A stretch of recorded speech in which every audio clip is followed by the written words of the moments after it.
अभी तक बात सुनो, वापस आओ सब लोग, चलो प्रॉब्लम नोट करो, कैटरी कंटिन्यू हो रहा है, प्रॉब्लम लिखो। प्रॉब्लम क्या न्यूमेरिकल में अब तक? तो ये छठा होगा।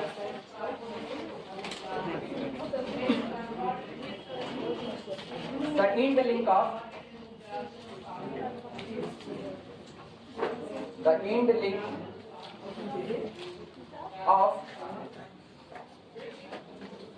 end links of a uniform chain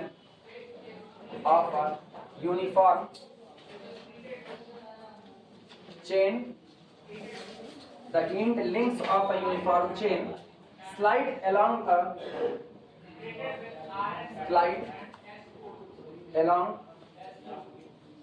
a fixed rough horizontal rod. A fixed rough horizontal rod.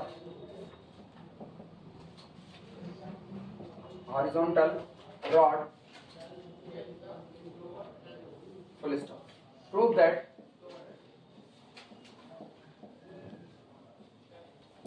that the ratio of the maximum span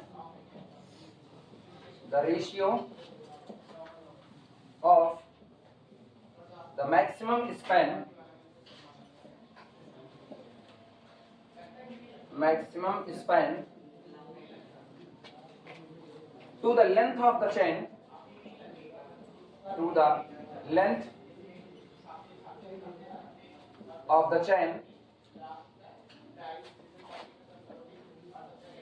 of the chain is mu log within bracket 1 plus under root 1 plus mu square upon mu. Important. पहले numerical note कर लो, फिर हम समझाते हैं numerical है क्या, उनको करना क्या है, होगा क्या।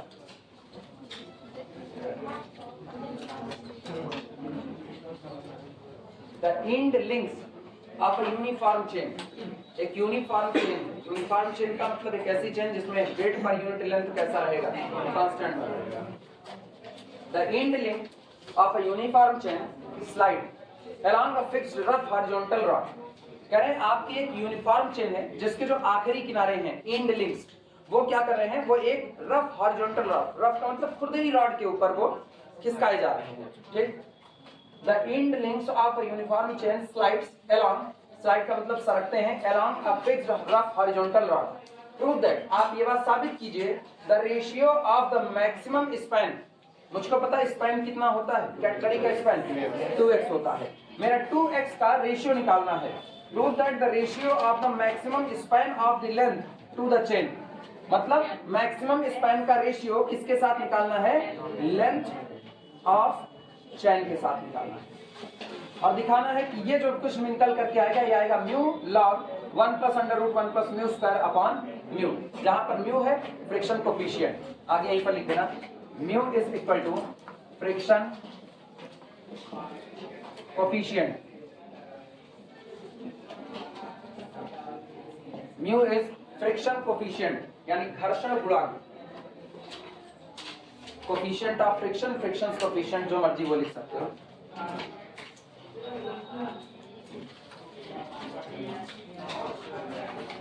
आओ फिगर की बात करते हैं। सबसे पहले ध्यान देना, कह रहे हैं the end link of a uniform chain slide along a fixed rough horizontal rod. सबसे पहले तो ये मिल रफ हॉरिजॉन्टल रॉड, रॉड भी कैसा चाहिए, हॉरिजॉन्टल, तो ठीक है एक रॉड बना देते हैं यहां पर,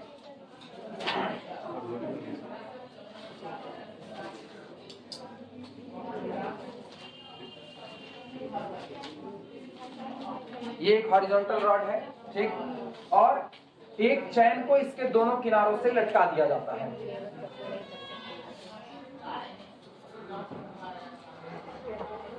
जैसा भी है, ठीक है, चैन है, एक किनारा ये कैपिटल ए है, ये किनारा कैपिटल बी है, और कहा जा रहा है ये जो रॉड है, सॉरी ये जो चैन है, ये चैन बांधी नहीं गई है, बल्कि उसके ऊपर खिसक सकती है। मतलब आप चाहो तो इसको खिसका करके यहाँ पहुंचा दो और चाहो इसको खिसका के दूर कर दो या फिर नजदीक ला दो, इस तरीके से। The end length of a uniform chain slide along a fixed rough horizontal rod. Prove that the ratio of the this. जो प्रूफ करना है उसकी बात बाद में करेंगे। मेरा फिगर पूरा का पूरा बन चुका है। अब गौर करना, जब ये इसके ऊपर खिसक रही है तो सोचो हमको जो रेशियो निकालना है वो रेशियो हमको कहाँ निकालना है? मैक्सिमम स्पैन पर निकालना है। इसका मतलब हम मान करके चल रहे हैं यही सबसे ज्यादा फैलाव, इससे ज्यादा फैलाव पॉसिबल नहीं है। सोचो जब इससे ज्यादा फैलाव पॉसिबल नहीं है तो इसका मतलब फ्रिक्शन की डायरेक्शन देखना किधर काम करेगा। जब आप इसको खींच के यहाँ पर ले गए हो तो ऑब्वियस सी बात है ये अंदर की तरफ चलने की कोशिश करेगा, क्योंकि ये मैक्सिमम स्पैन पर है, अंदर चलने की कोशिश करेगा। तो जो आपका फ्रिक्शन फोर्स है वो किधर काम करेगा? बाहर की तरफ काम करेगा। हाँ है ना? रॉड का अपना खुद का एक नॉर्मल रिएक्शन होगा, तो जो रॉड का नॉर्मल रिएक्शन होगा वो किधर काम करेगा? परपेंडिकुलर, ये काम करेगा। सहमत हो इस बात से?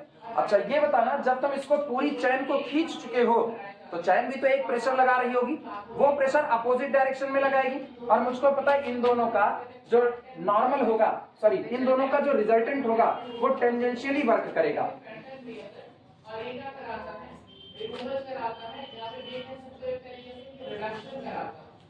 और ये खिंचाव है टेंशन कैपिटल, एक खिंचाव ये निकल करके आए। ठीक, आप गौर करना।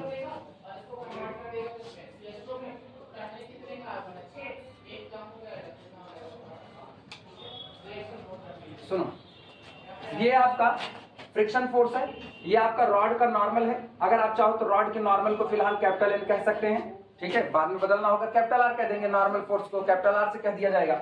अभी आज की तारीख बस ऐसे ओपन कर दिया, इसको खींच दिया। ये इनका रिजल्टेंट है, बाहर की तरफ काम कर रहा है और इसका तनाव टेंजेंशियली नीचे की तरफ काम कर रहा है। मुझको पता है ये एंगल हमको दिया तो गया नहीं है, हम अपनी मर्जी से क्या इस एंगल को लैम्डा मान सकते हैं कि नहीं मान सकते हैं। जो आपका रिजल्टेंट है और जो आपका नॉर्मल है उनके बीच बना हुआ एंगल कितना हो गया? लैम्डा। मान लिया, माना वो लैम्डा। और अगर ये लैम्डा है तो ये दोनों एक दूसरे के परपेंडिकुलर है, ये एंगल कितना होगा? 90 माइनस लैम्डा। और टेंजेंशियल वाली लाइन हॉरिजॉन्टल के साथ जो एंगल बनाती है वो कितना होता है? साइन। लेकिन आज की तारीख में ये भी कितना हो जाएगा? 90 माइनस कितना हो जाएगा? लैम्डा। इतनी बातें सबको क्लियर है? किसी को कोई डाउट इसमें नहीं? अच्छा, इस किनारे को हम कहते हैं ये किनारा कैपिटल ए, ये किनारा कैपिटल बी है। क्या आपको चैन की कोई लंबाई दी गई है? नहीं दी गई है, तो चैन की लंबाई हम यस नहीं मानेंगे, क्योंकि अगर हम चैन की लंबाई एस मानेंगे तो हमको आधा हिस्सा यस/2 बटे में डील करना पड़ेगा। हम बटे में क्यों डील करेंगे? आपने तो कुछ दिया नहीं, हम 2s मान लेंगे। और 2s मानेंगे तो सोचो इधर का हिस्सा कितना हो गया? यस, और इधर का हिस्सा कितना हो गया? यस हो गया। हाँ या ना? पहले ये फिगर बना लो, फिगर बना लो, फिर आगे बात। और अगर सबको पता है, अगर आप नॉर्मल फोर्स जो आपका रॉड ऊपर की तरफ लगा रहा है, अगर हम इसको कैपिटल आर कहें तो जो फ्रिक्शन फोर्स होगा वो म्यू इंटू आर। नोट कर। और ये जो रिजल्टेंट फोर्स आया है ये कुछ अपने को दिया हुआ नहीं गया है, तो रिजल्टेंट फोर्स को हम सिंबॉलिकली कोई फोर्स ही तो होगा, उसको हम एफ नाम दे देते हैं। ठीक, बस अब यही पूरा फिगर, इसको बना लो फिर आगे चलते हैं।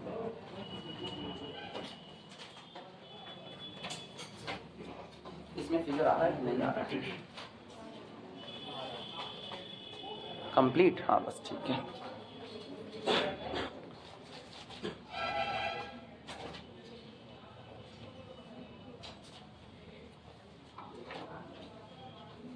बहुत इत्मीनान से इसको देखना, बहुत धीमे धीमे इसको लेके चल रहे हैं। अगला सवाल हम देंगे वो तुम्ही को लगाना है और डिटो ऐसा ही सवाल है।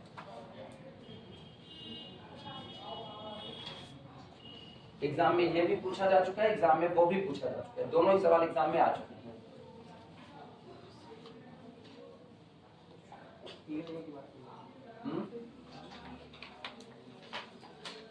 क्या फिगर बहुत सिंपल है, फिगर में कौन सी तुमको दिक्कत आती है? ए से लेकर के बी तक चैन को बांध दिया गया है, ये चैन इसके ऊपर स्लाइड होती है और हम कह रहे हैं हमको मैक्सिमम स्पैन चाहिए, तो हम मैक्सिमम दूरी पर इसको खींच करके ला दिए हैं। मतलब ए और बी यही मेरा मैक्सिमम स्पैन है। ठीक, और जब ये मेरा मैक्सिमम स्पैन है तो ऑब्वियस सी बात है ये आगे की अंदर की तरफ खिसकना चाहेगी, अंदर की तरफ खिसकेगी तो ऑब्वियस सी बात है फ्रिक्शन किधर काम करेगा? बाहर की तरफ। रॉड का नॉर्मल रिएक्शन कैपिटल आर है तो ये फ्रिक्शन फोर्स कितना होगा? म्यू इंटू आर होगा। जो रिजल्टेंट होगा इन दोनों का उसको हम मान लेते हैं वो कौन है, एफ है। रिजल्टेंट के और नॉर्मल के बीच का एंगल लैम्डा मान लिए, तो एंगल कितना होगा 90 माइनस लैम्डा, क्योंकि ये दोनों हमेशा एक दूसरे के परपेंडिकुलर होंगे। ये सतह के अलाउंग काम करता है और ये सतह के परपेंडिकुलर, तो ऑब्वियस बात है 90 का ये हो गया 90 माइनस लैम्डा, ये 90 माइनस लैम्डा, तो ये जो टेंजेंशियल फोर्स आ रहा है ये भी होगा कितने का, एंगल बनाएगा, size equal to 90 minus lambda. Chain की लेंथ कुछ नहीं दी गई है, अपनी मर्जी से चैन की लेंथ 2s मान लेते हैं, तो आधा हिस्सा यस हो गया, आधा हिस्सा ये यस हो गया। और एक बात फिजिक्स से सबको पता होनी चाहिए, अगर फिजिक्स सही सलामत पढ़े हो तो बिल्कुल पता होगा, जो आपका फ्रिक्शन कोफिशिएंट म्यू होता है, फ्रिक्शन कोफिशिएंट म्यू, इसको जब एंगल के फॉर्म में लिखेंगे तो ये म्यू इज इक्वल टू कितना होता है, tan थीटा होता है। मेरे लिए आज कौन है, लैम्डा, तो ये वास्तविकता में थीटा कौन होगा।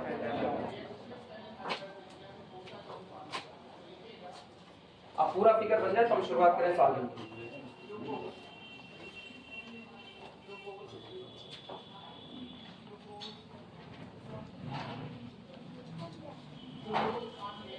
अगर ये पूरा का पूरा मैक्सिमम स्पैन पर लाया गया है, अगर ये पूरा का पूरा सेटअप अपने मैक्सिमम स्पैन पर मौजूद है, हम क्या करें, मैक्सिमम स्पैन पर मौजूद है, तो इसका मतलब उससे थोड़ा सा भी इधर डिस्टर्ब करने पर ये पूरा इक्विलिब्रियम बिगड़ जाएगा। इक्विलिब्रियम साम्य अवस्था जिसमें आप कोई डिस्टर्बेंस फिलहाल नहीं है, लेकिन हल्का सा भी मूवमेंट इसमें डिस्टर्बेंस पैदा कर देगा।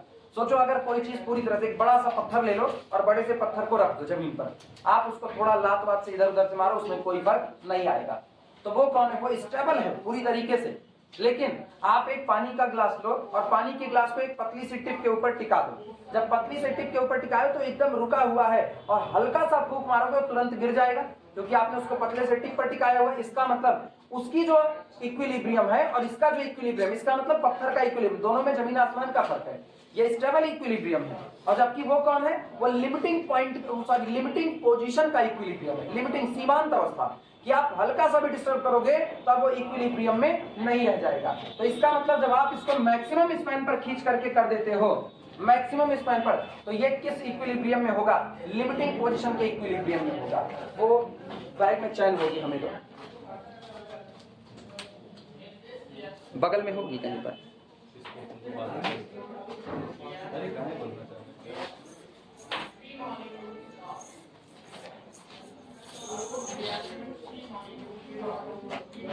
जैसे मान लो अभी हमने इसको ऐसे रखा, इस तरीके से कर दिया। अब अगर हम इसको इधर उधर करते हैं ना, कोई अभी फर्क नहीं पड़ेगा, कोई फर्क नहीं, अभी भी कोई फर्क नहीं। इसको हम कोरोना वायरस दे रहे हैं, इसके ऊपर कोई फर्क नहीं आया, ठीक। लेकिन ये सोचो अगर हम इसको एक डंडी के ऊपर पूरा फैला दिए, पूरा, और ये खिंचा हुआ है बाकायदा, तो जाहिर सी बात है चैन भारी है तो नीचे की तरफ एक वेट तो लगा ही रही है, और आप इसको मैक्सिमम स्पैन पर रखे हुए, जरा सा भी आप इसको हल्का सा डिस्टर्ब यूं भी हिला दिया ना, ये सरक करके इधर आ जाएगा। घर के पर्दे वर्दे जो होते हैं उनमें घर पर जब आप खींच करके पूरा कर देते हो, अगर कोई हल्का सा भी किया ना, पर्दा अगर बहुत ज्यादा खींचा तो थोड़ा सा बटुक जाता है। तो ये जो होता है, ये केवल इसका मतलब ये जो पोजीशन है, ये इसकी कैसे इक्विलिब्रियम है, ये स्टेबल है इसका, इसमें कोई फर्क नहीं। लेकिन आप इसको खींच कर दिया सीमांत अवस्था, उसके बाद जो डिस्टर्बेंस होगा तो इसको इक्विलिब्रियम में रहने नहीं देगा। जब आप मैक्सिमम स्पैन की बात कर रहे हो तो इसका मतलब जो पॉइंट कैपिटल ए है वो आपका लिमिटिंग इक्विलिब्रियम में पड़ा हुआ है। लिमिटिंग इक्विलिब्रियम में वो दो फोर्स के अंतर्गत पड़ा है, दोनों फोर्स ने एक दूसरे को बैलेंस किया। दो फोर्स आपके कौन कौन है, पहला फोर्स आपका कौन लग रहा है, फ्रिक्शन फोर्स म्यू आर, और दूसरा आपका नॉर्मल कौन लग रहा है, कैपिटल आर लग रहा है। ये तो रिजल्टेंट है दोनों का, इसका अभी अपना कोई मतलब नहीं। जब आप ऑलरेडी किस में आ चुके हो, लिमिटिंग पोजीशन में आ चुके हो, तो इसका मतलब आप दो फोर्स से बैलेंस हो रहे हो, पहला mu R that the friction force, और दूसरा आपका रॉड का परपेंडिकुलर जो नॉर्मल होता है वो कौन हो गया, कैपिटल आर। लिखना इसी बात को, लिखो if AB is maximum span, solution अच्छा मुझको पता है रेशियो ही तो निकालना है मैक्सिमम स्पैन का चैन की लेंथ 2s के साथ। मतलब मुझको दिमाग में एक बात क्लियर है कि मुझको 2x अपॉन क्या निकालना है, 2s। तो क्या हम ये पूरा मिटा दें, ये पूरा मिटा दिए थे।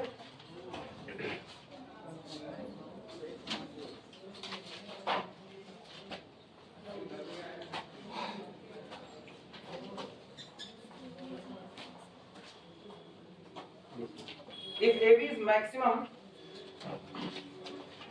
सॉल्यूशन में if AB is maximum A B is maximum का मतलब स्पैन क्या हो चुका है, मैक्सिमम हो चुका है, क्योंकि ए बी ही मेरा कैटेगरी का स्पैन है। If A B is maximum the end links then end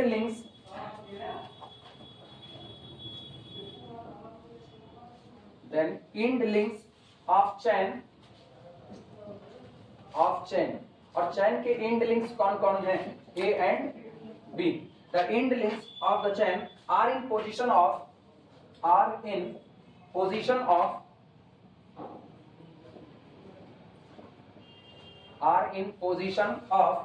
limiting equilibrium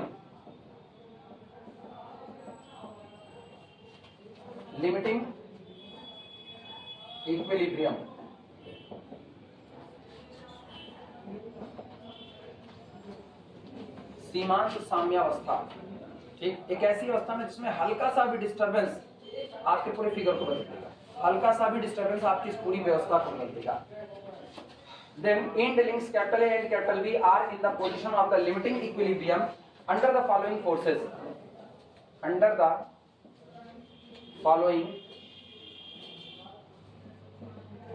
following forces. किस किस फोर्स के अंतर्गत ये बैलेंस है?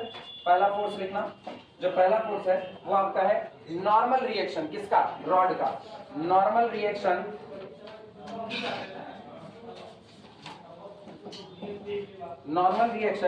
Capital R of rod. पहला ये जिस फोर्स की वजह से बैलेंस है वो फोर्स कोई और नहीं बल्कि रॉड का नॉर्मल रिएक्शन है, क्योंकि रॉड का अपना वेट है, सॉरी चैन का अपना वेट है, तो चैन का वेट किस पर काम कर रहा है, रॉड पर। जाहिर सी बात है रॉड भी क्या करेगा, एक परपेंडिकुलर अपोजिट फोर्स ऊपर की तरफ लगाएगा। तो ये पहला हो गया normal reaction capital R of the rod. दूसरा आपका ये फ्रिक्शन फोर्स है, लिख देना friction force mu R, friction force mu are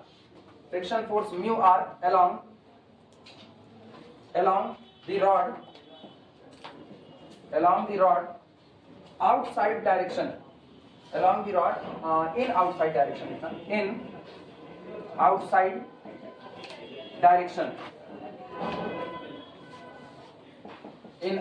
direction। भैया इसमें तो किसी को कंफ्यूजन नहीं है कि क्यों म्यू आर ही आपका फ्रिक्शन फोर्स आया है। ये ऑलरेडी एक दिन बता चुके हैं ना, किताब लो या फिर कोई टेबल लो, टेबल के ऊपर आप वेट रखो, जितना ज्यादा वेट होगा उतना ही नॉर्मल फोर्स भी ऊपर की तरफ काम करेगा। मतलब ये दोनों एक दूसरे के क्या है, प्रोपोर्शनल है, और अगर ये एक दूसरे के प्रोपोर्शनल है तो ऑब्वियस सी बात है एक प्रोपोर्शनलिटी कांस्टेंट म्यू आता है। तो आप लिख सकते हो बड़े इत्मीनान से this force is the mu R normal reaction, और आपके द्वारा लगाया गया फोर्स दोनों एक दूसरे के प्रोपोर्शनल हो गए, जो आपने वेट डाला हुआ है। तो इसका मतलब म्यू आर बराबरी की वजह से वो म्यू पैदा हुआ है।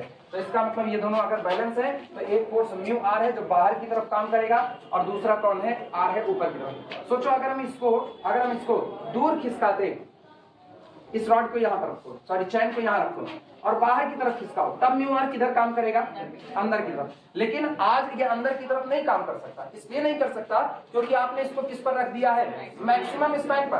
तो जब आप किसी चीज को मैक्सिमम स्पैन पर सबसे ज्यादा फैलाव पर रखते हो तो अंदर खींचना चाहती है, और जब वो अंदर खींचना चाहेगी तो रिएक्शन भी किधर देगा, बाहर की तरफ देगा। इसीलिए म्यू आर किधर है, बाहर की तरफ है। पल्ले पड़ी ये बातें, चलो लिखना फिर क्लियरली स्पष्ट है। अच्छा, जब ये इन दोनों की वजह से बैलेंस है, याद रखना, जब ये इन दोनों की वजह से बैलेंस है तो निश्चित तौर पर दोनों का एक रिजल्टेंट फोर्स यानी परिणामी फोर्स भी निकल करके आएगा। जैसे हम और तुम बैलेंस हैं, हम भी बैलेंस है, तुम भी बैलेंस हो, तो इसका मतलब हम लोगों का एक रिजल्ट निकल करके आएगा। रिजल्ट क्या होगा, हम लोग कुछ ना कुछ पढ़ लेंगे, पता चले हम भी इनबैलेंस हो गए, तुम भी इनबैलेंस हो गए, तुमको सवाल दिए और तुम नहीं लगाए, तो मेरे इनबैलेंसिंग में हम तुमको खड़ा कर देंगे, डांटना शुरू करेंगे, फिर हम पढ़ाएंगे नहीं। तो ये ना कोई अभी रिजल्ट नहीं कर रहा। तो जब चीजें बैलेंसिंग में आ गई ना तो उनका रिजल्टेंट फोर्स भी पैदा हो गया। क्लियरली देयर एग्जिस्ट, स्पष्टता यहां मौजूद होगा। Clearly there exist a resultant force,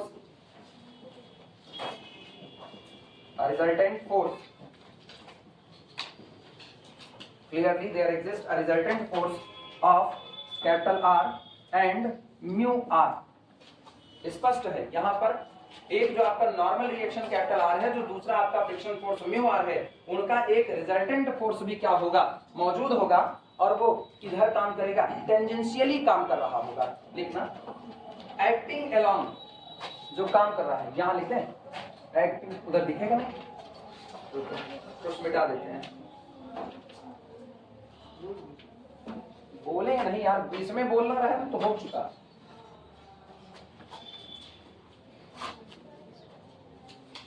कान जाने की नौबत आ जाएगी इसमें, अगर हम बोलना चालू किए तो। इसमें जितनी चीजें हैं बोर्ड पर रहे तो कम से कम विजुअलाइज हो जाएंगी।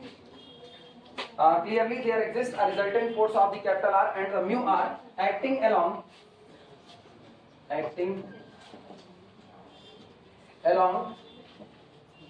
tangentially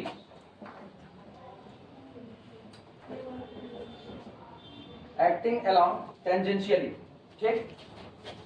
और हम ये मानने चल रहे हैं, अब आगे हम लेट करने चल रहे हैं, आगे हम ये मानने चल रहे हैं कि ये जो आपका रिजल्टेंट फोर्स आ रहा है, ये नॉर्मल रिएक्शन के साथ कितने का एंगल फॉर्म करता है, लैम्डा का। कामा करके लिखना लेट इट मेक एंगल,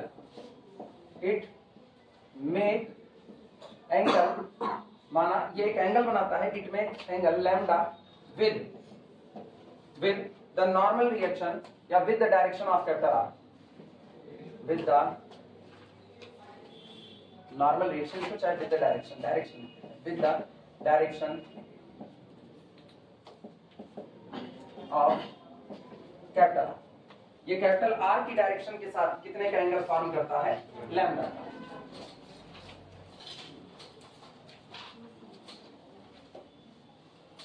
अगर ये इक्विलिब्रियम की बात है, अगर ये सारी चीजें इक्विलिब्रियम में जो कि हैं, तो कि मैक्सिमम स्पैन निकालें तो आपको रुकना पड़ेगा मैक्सिमम दूरी पर, आप भाग नहीं सकते इधर उधर। अगर ये इक्विलिब्रियम में है तो ऑब्वियस सी बात है, एक रिजल्टेंट फोर्स तो टेंजेंशियली ऊपर की तरफ काम किया, लेकिन उसी दौरान चैन का खिंचाव भी तो टेंजेंशियली काम कर रहा है। और अगर ये इक्विलिब्रियम में है तो F बराबर किसके होगा, T के बराबर होगा इक्विलिब्रियम की कंडीशन में। इस बात को लिखना लाइन चेंज करके, in equilibrium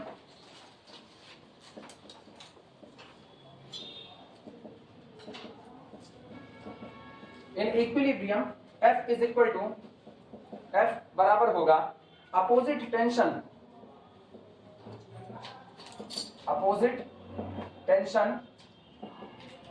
capital T at capital A। Equilibrium की कंडीशन में ये F कैपिटल A पर लगने वाले अपोजिट टेंशन कैपिटल T के कैसा होगा, बराबर होगा।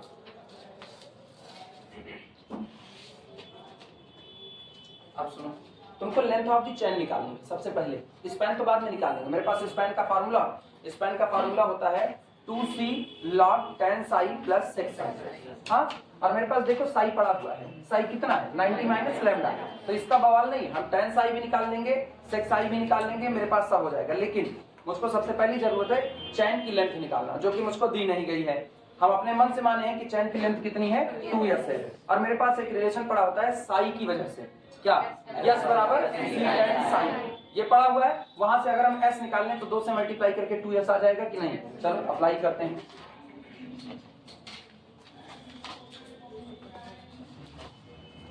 लिखो using s is equal to c tan psi, using s is equal to c tan psi, length of chain b get लिख देना, b get length of chain, length of chain is equal to 2s। आया ना, आपने chain की length 2s माना है तो length of chain 2s हो गई, लेकिन मुझको पता है s बराबर कितना, c tan psi, तो 2c tan psi। आया ना, और आपको एंगल psi भी पता है 90 minus lambda, this is equal to 2c tan 90 minus lambda, लेकिन मुझको पता है tan 90 minus theta cot theta, यानी this is equal to 2c cot lambda. Friction coefficient क्या माने हो, म्यू माने हो, और तुमको पता है म्यू बराबर कितना होता है tan थीटा, तो cot थीटा कितना होगा 1/, इसका मतलब हम इसी को क्या लिख सकते हैं, this is equal to 2c upon mu.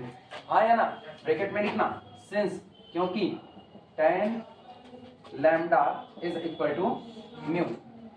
tan theta बराबर में मेरे लिए थीटा कितना है, लैम्डा है। तो दिस इंप्लाइज दैट कॉट कितना होगा, cot lambda is equal to 1 upon 2c upon. ये भैया लेंथ निकल आई है, किसकी, चैन की लेंथ आ गई। स्पैन का फार्मूला अप्लाई कर दो, वहां से अपना काम बन जाएगा। पहले इतना लिख लो तब हम मिटा करके आगे चलें।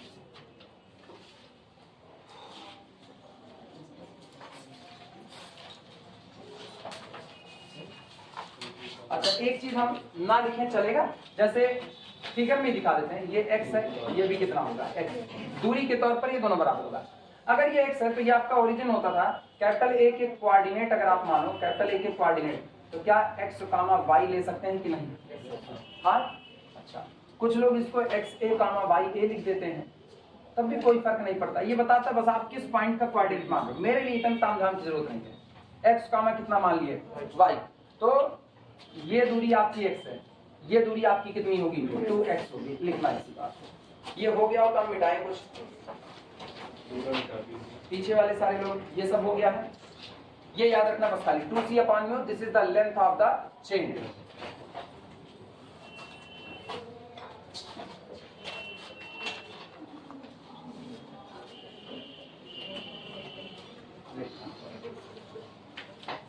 मैक्सिमम स्पैन ए बी बराबर, मैक्सिमम स्पैन ए बी बराबर 2x, maximum span A B बराबर 2x और फार्मूला रख दो x बराबर c log वाला। तो this is equal to 2c log tan psi plus sec psi लिखा जा सकता है। This is equal to 2c log bracket में tan psi plus under root 1 plus tan square psi, सही है गलत, लिख सकते हैं।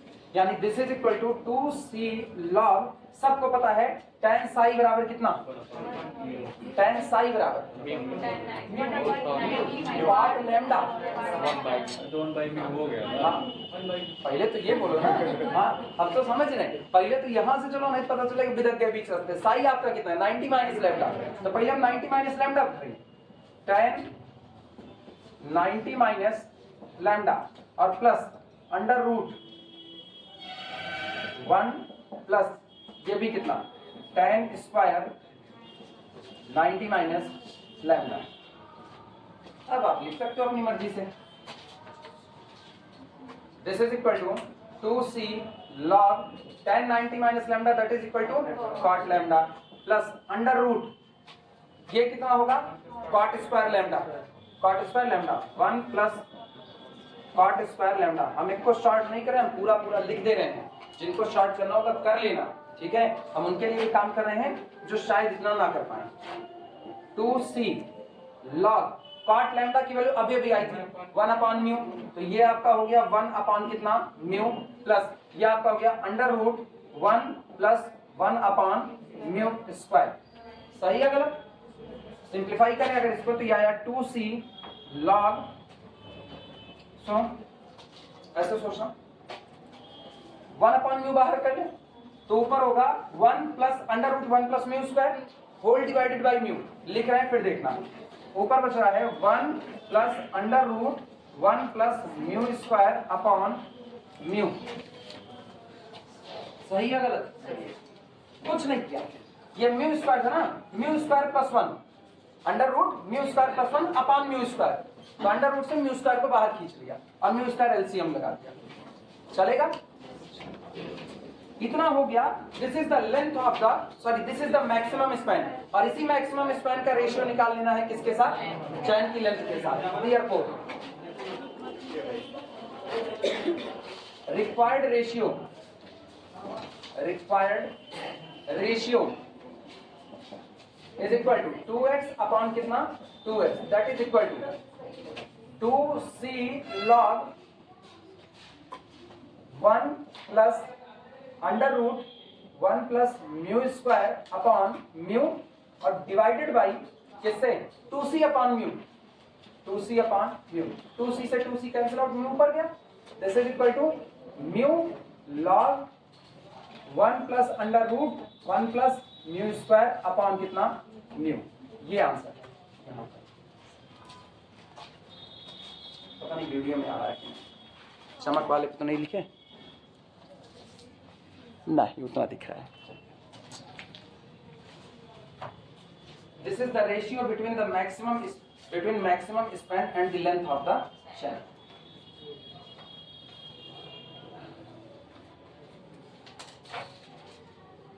कुछ आसान था? अब अगला वाला लगा लीजिए, अगर ये पल्ले पड़ा तो अगला लगा लीजिए, अभी पक्का। इसका भाई है, इसका जुड़वा है।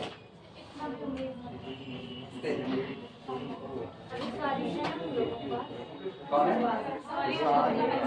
अच्छा, वाला बैलेंस कर रहे हो तुम लोग।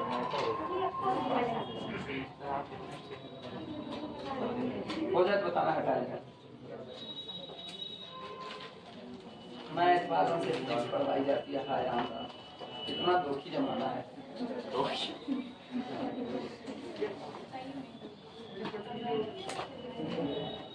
फिजिक्स से पढ़ लिए होते इससे अच्छा ना, फालतू में मैथ से मस्सी का डाले।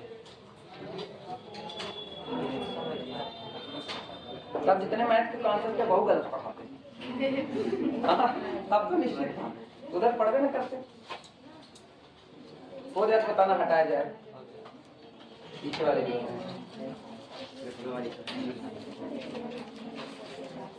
तब तक कौन वीडियो होगी, तब तक नीचे होगा बस, ऑटो फोकस में आके बस।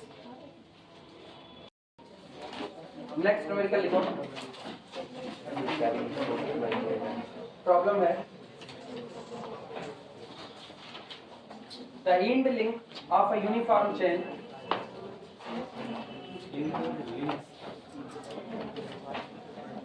of a uniform chain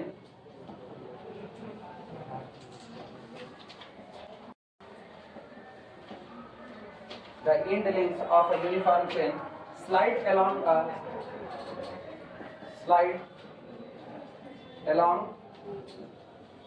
a fixed rough horizontal rod, along a fixed rough horizontal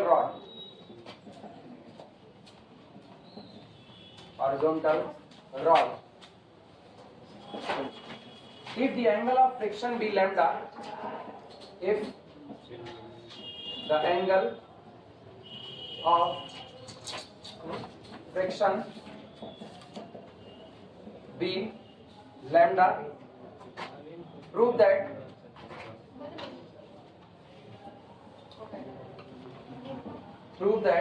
the ratio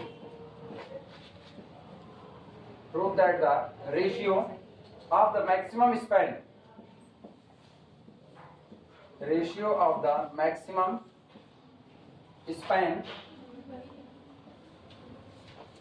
to the length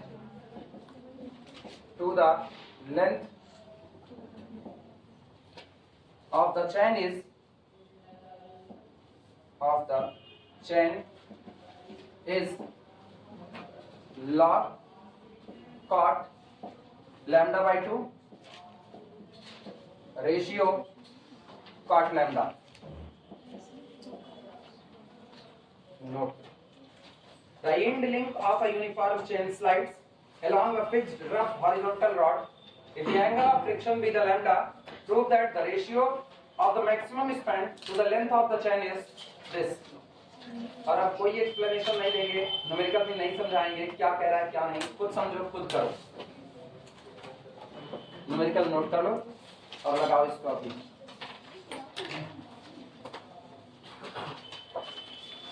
ये न्यूमेरिकल बताएगा कि तुमको पुराने वाले न्यूमेरिकल में लैंग्वेज पढ़ना आया या नहीं आया।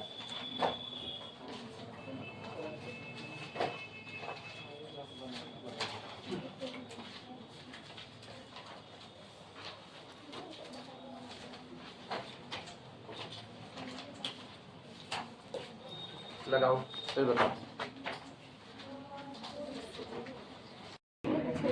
अगर पुराने फिगर पर ध्यान दो तो पुराना फिगर मेरा ये था, यहां से फ्रिक्शन काम कर रहा था। फ्रिक्शन क्या माने थे? Mu R. आज भी क्या माने? Mu R. मेरे को क्या फर्क पड़ता है? फ्रिक्शन आज भी म्यू आर है, और ये नॉर्मल रिएक्शन हो गया, ठीक, ये म्यू आर हो गया, इनका रिजल्टेंट टेंजेंशियली काम करेगा, ठीक। ये एंगल हम पिछले वाले न्यूमेरिकल में भी क्या मान लिए थे, लैम्डा, और आज तो मुझको दिया ही गया है कि एंगल ऑफ फ्रिक्शन कितना है, लैम्डा। अब सोचो पिछला वाला आंसर क्या बताते हैं आप? किसका? एंगल ऑफ फ्रिक्शन क्या होता है? एंगल ऑफ फ्रिक्शन जो होता है वो आपके रिजल्टेंट के और आपके नॉर्मल के बीच बना हुआ एंगल, लेंथ ये होता है, एंगल ऑफ फ्रिक्शन होता है। अब सुनो, वो आंसर क्यों हम लैम्डा में नहीं दिए, सवाल जाए, ये वाजिब सवाल है। पिछला आंसर हमने क्यों लैम्डा में नहीं दिया, इसलिए नहीं दिया क्योंकि पिछले वाले न्यूमेरिकल में मुझको एंगल ऑफ फ्रिक्शन का जिक्र नहीं किया गया था, हमने माना था। जब आप कोई चीज खुद से मानते हो तो आप उसमें आंसर नहीं छोड़ सकते हो, क्योंकि वो आपके द्वारा इंट्रोड्यूस कराई गई, न्यूमेरिकल में कहीं पर थी नहीं। आज न्यूमेरिकल में इंट्रोड्यूस करा दिया गया है एंगल ऑफ फ्रिक्शन कितना है, लैम्डा। तो आज जो रेशियो मांगा हुआ है वो किसके टर्म में मांगा है, एंगल ऑफ फ्रिक्शन के टर्म में मांगा है। और जबकि पिछला वाला क्या मांगा था, केवल म्यू के टर्म में मांग लिया, क्योंकि म्यू दिया था। याद करो पिछले न्यूमेरिकल में लिखे थे mu is equal to friction coefficient, बगल में वो दिया था, तुमने म्यू में आंसर छोड़ दिया। लैम्डा हमने माना था पिछले वाले में, इसलिए नहीं छोड़ा। मतलब ये न्यूमेरिकल डिट्टो पुराने वाले का फोटोकॉपी है, कुछ नहीं करना था तुमको। एक लाइन लिखी थी, बाय द प्रीवियस न्यूमेरिकल, यही लिखना था, by the previous numerical required ratio, ऐसे आर लिख दे रहे हैं, required ratio is equal to 2s upon कितना, सॉरी 2x अपॉन कितना 2s, और आया कितना था वो बताओ जरा। आया था this is equal to mu log with in bracket 1 plus under root 1 plus mu square upon कितना, यही तो आया था। अब उठा करके म्यू बराबर कितना था, म्यू बराबर 10 लैम्डा, क्योंकि आज तो मुझको लैम्डा दिया गया है, तो म्यू की जगह पर 10 लैम्डा रखो, तो दिस इज इक्वल टू कितना बनेगा, ये बनेगा 10 लैम्डा। और हम 10 लैम्डा क्यों लिखे, मुझको पता है 10 lambda is equal to 1 upon cot lambda, तो ये हो गया 1 अपॉन कितना कॉट लैम्डा, और ये हो गया log with in bracket 1 plus under root 1 plus mu है, म्यू का मतलब कितना 10, 1 plus 10 square theta, 1 plus 10 square theta बराबर सेक स्क्वायर थीटा, बाहर कितना आया सेक थीटा, तो ये केवल और केवल सेक लैम्डा आया ना, और डिवाइडेड बाई म्यू कितना 10 लैम्डा। अब बताओ भैया, अब सॉल्व होगा कि नहीं होगा, इसी के बाद तो तुम लोग लगाए पड़े हो, साइन स्क्वायर वो 2 sine theta by 2 cos theta by 2, बस यही इतना करना, कुल यही इतनी लाइन तुमको लिखनी थी। और हम तुमको दिए भी इसीलिए थे कि ये हम तुम लोगों का दिमाग चेक कर सके, तुम पिछले वाले न्यूमेरिकल को समझे कितना और इस वाले न्यूमेरिकल में आए कितना। ना तुम इसमें आए ना पिछला वाला समझे, दोनों में चले गए तुम। हाँ क्या आंसर, आंसर यही तो है उल्लू, यही आंसर है, इसको सिंप्लीफाई कर लो। अब ये वाला हिस्सा तुमको पता है कितना आने वाला है, लॉग कॉट लैम्डा बाई 2, ये आ जाएगा log cot लैम्डा बाई 2, और अपॉन कितना है cot लैम्डा, तो रेशियो कितना मिला log cot lambda by 2 ratio cot lambda, answer आ चुका है। हाँ पता चला क्या हुआ, पिछला आंसर क्यों इसमें नहीं दिया जा सकता है, क्योंकि पिछले आंसर में कहीं पर भी एंगल ऑफ फ्रिक्शन का जिक्र नहीं किया गया है, हमने अपनी मर्जी से एंगल ऑफ फ्रिक्शन माना है। अगर हम उसमें थीटा माने होते ना, अगर हम उसमें थीटा माने थे तब तुम ये गलती करते, तो हम समझ सकते थे कि तुम नहीं ध्यान दिए, लेकिन हम वहां पर ऑलरेडी माने हुए थे। लैम्डा इसीलिए माने थे क्योंकि यहाँ मुझको लैम्डा दिखाना था, हम जानबूझ के दोनों लैम्डा रख दिए थे, ये था उसको रख दिए थे। हम के बाद में जब दूसरा का देंगे तो सीधा नकल छापेंगे, वही हमको देखना कितने लोग बेहतर नकल कर सकते हो, बोग्गा एकदम से ना नकल नहीं कर पाए। याद रखो सब बड़े ईमानदार हैं, नकल नहीं करना चाहते हैं, ये अरे शांत रहो, पता है कितने ईमानदार हो। अब कर लोगे, अब तो सब लोग कर लोगे, इधर वाली मंडली बोले अब हो जाएगा।